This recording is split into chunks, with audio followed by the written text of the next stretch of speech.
थाना सदर खारियां का इलाका चोरों, डाकुओं और जराइम पेशा अफराद की जन्नत बन गया। मौजूदा SHO की तैनाती के बाद जराइम का ग्राफ रोज बरोज बुलंदी की जानिब गामजन। आवाम को माल के साथ साथ जान के भी लाले पड़ गए। फरियाद लेकर आने वाले मुतासरीन पुलिस के नारवा सलूक का शिकार। खारियां से लाला मुसा जाने वाला सब्जी फरोश डाकुओं के हाथों लुट गया। आड़ा मोहल्ला की खातून चक सिकंदर जाते हुए डाकुओं की जद में आ गई। गन पॉइंट पर 4 लाख मालियत के जेवरात, नकदी और कीमती मोबाइल फोन लूट लिया गया। मौजा बरनाली में दिन दिहाड़े असला की नुमाइश, अराजी पर कब्जा, मुदैया को संगीन नताइज की धमकियां। सनतपुरा का रिहायशी थाकब घर जाते हुए डाकुओं के हत्थे चढ़ गया।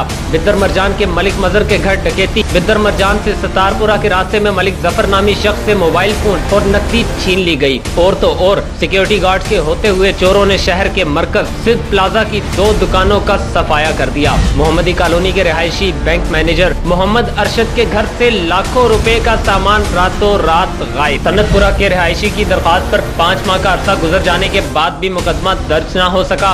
मोहल्ला नया आड़ा में रात गए मशकूक अपराध का गलियों में आना जाना। अहले मोहल्ला की इत्तला के बावजूद पुलिस के कान पर जूं तक नहीं रिंगी। SHO खारियां मलिक इरफान सफदर की तैनाती के बाद जुर्म की शरह में एकदम तूफानी अंदाज में इजाफा। जुम्मेदार कौन? क्या कोई बता सकता है कि जंडावाला की एक मोअज़्ज़िज़ शख्सियत को GT रोड से अगवा करके थाना सदर खारियां के बजाय कहीं और ले जाने का मकसद क्या था? SHO ने वजीर आला की मार्क की हुई दरख्वास्त किसके एमा पर हितक कामेज अंदाज में जमीन पर फेंक दी। खारियां के अवाम जानना चाहते हैं कि उनके तहफ़्फ़ुज़ के ज़िम्मेदार किसके एजेंडे पर गामजन हैं। अगर पुलिस उन्हें तहफ़्फ़ुज़ फराहम नहीं कर सकती तो कम अज़ कम उनकी इज्जत नफ्स से न खेला जाए। फ्रंट डेस्क जैसे बेहतरीन मंसूबे के होते हुए थाने में अवाम के साथ शर्मनाक सलूक इस बात का मुतकादी है कि अवाम दाद रसी के लिए आखिर कौन सा दरवाजा खटखटाएं। मुतासरीन ने DPO गुजरात और RPO गुजरांवाला से मुतालबा किया है कि थाना सदर खारियां के इलाके में तेजी से बढ़ती हुई जराइम की शरह पर फौरन काबू पाया जाए और साइलिन के साथ तौहीन आमेज सलूक के ज़िम्मेदार पुलिस ऑफिसर्स के खिलाफ महकमाना कार्रवाई की जाए। एहसानुल हक, तकबीर न्यूज़,